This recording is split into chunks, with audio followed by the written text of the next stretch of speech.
Hello friends, कैसे हैं आप सब। मुझे बहुत अच्छा लग रहा है आप सबके साथ वीडियो शेयर करके। तो मैं अपना एक्सपीरियंस शेयर कर रही हूँ, तो वो सब मुझे बहुत अच्छा लग रहा है और आप लोग भी मुझे पसंद कर रहे हैं, मेरी वीडियो को पसंद कर रहे हैं, तो उसके लिए बहुत बहुत थैंक यू, आप सबका बहुत बहुत धन्यवाद।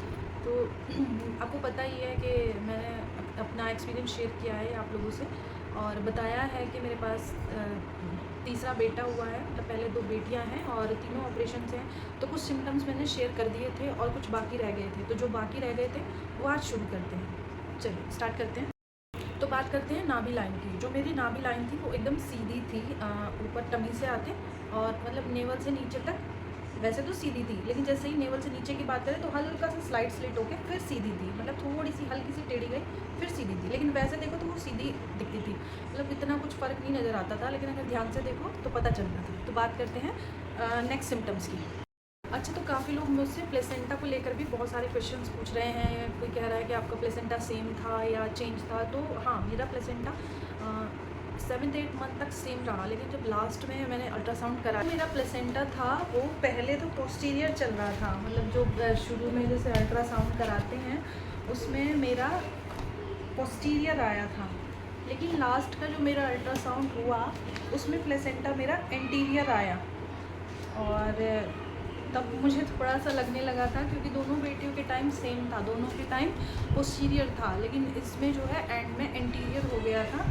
तो कहीं ना कहीं लगता था कि हाँ, इसमें कुछ चेंज हुआ है तो शायद कुछ चेंज हो जाए। बल्कि जितनी जगह भी मैं अल्ट्रासाउंड कराने जाती थी तो वो लोग पूछते थे पहले कितने बच्चे हैं, कितना वो है। मतलब वो पहली बेटी के टाइम भी पूछते थे, दूसरी के टाइम भी पूछते थे, मतलब इस तरह से पूछते ही हैं। तो थर्ड में भी पूछा तो मुझे कई बार ये लगता था कि हाँ, ये बता दे मुझे, ये थोड़ी सी हिंट दे दे कि क्या है, तो मेरा जो आगे का टाइम है वो अच्छे से निकल जाएगा।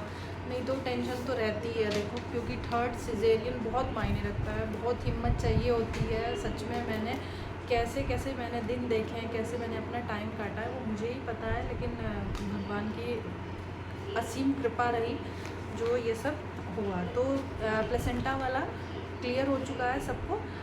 कोई डाउट हो तो वो मुझसे फिर से आप कमेंट कर सकते हैं। अच्छा, कई लोग ये भी बोल रहे हैं कि हमारा प्लेसेंटा जो है वो दोनों बेटियों के टाइम सेम था। तो मेरा भी सेम था, कोई मेरा चेंज नहीं था।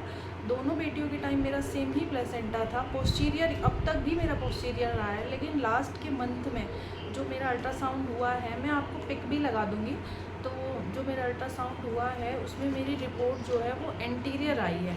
लास्ट के अल्ट्रासाउंड में जो सबसे लास्ट में डॉक्टर कराता है ना, देखने के लिए कि अब कितना टाइम है, कितना बेबी का मैच्योर हो गया है, वो सब देखने के लिए जब कराता है तो उसमें एंटीरियर आया था।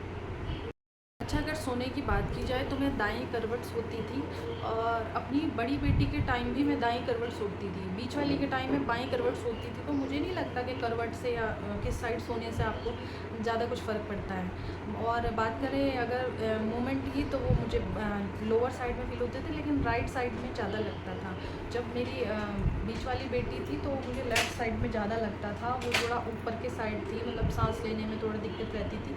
लेकिन ये जो बेटा था वो नीचे के साइड था, नेवल के नीचे, यहीं पर ही केक होती थी और यहीं पर ही फील होता था। बल्कि मेरे को ये लगता था कि कैसे इतना छोटा बच्चा है, कैसे मतलब किस तरह से ऐसे लगता था कि जगह कम है, उसे कम मिलता होगा, कैसे क्या रहता होगा, वीक तो नहीं है मेरा बच्चा उस टाइप से।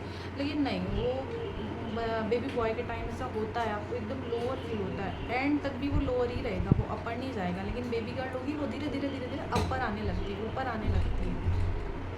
अच्छा हाँ, एक चीज़ और जो मैं बता रही थी कि मुझे बेली से प्यार हो गया था। तो दोनों बेटियों के टाइम मुझे ये लगता था कि डिलीवरी कब होगी कब होगी। मैं बहुत ज़्यादा इरिटेट हो गई थी, मतलब परेशान हो गई थी, और खुद ही कहने लगी थी नहीं डिलीवरी कराओ। मैं तो परेशान हो चुकी हूँ। लेकिन इस बार जो मतलब पूरा टाइम तो खैर नहीं हुआ था, लेकिन अगर हो भी जाता तो मुझे कोई फ़र्क नहीं पड़ता। वो डॉक्टर ने इसीलिए नहीं टाइम खींचा क्योंकि तीसरा ऑपरेशन था, और फिर वो बोलने लगे थे टाइम भी कम था, तो स्टिचेस में भी पेन होने लगता है, इसमें मतलब प्रेशर आ जाता है आपका नीचे के साइड, तो इस वजह से उन्होंने इसको ज़्यादा नहीं खींचा। लेकिन मुझे मतलब मुझे फ़र्क ही नहीं पड़ रहा था कि मुझे डिलीवरी करवानी है नहीं करवानी। मैं बहुत ज़्यादा खुश थी अपने बेली को, पता नहीं क्यों बेली से प्यार हो गया था, मतलब बम्प से प्यार हो गया था, एक तरह से आप कह सकते हैं कि मुझे अपने बेबी बम्प से प्यार हो गया था। और हो सकता है ऐसा कुछ अटैचमेंट रहा हो किसी के साथ भी, मतलब हो सकता है ऐसा।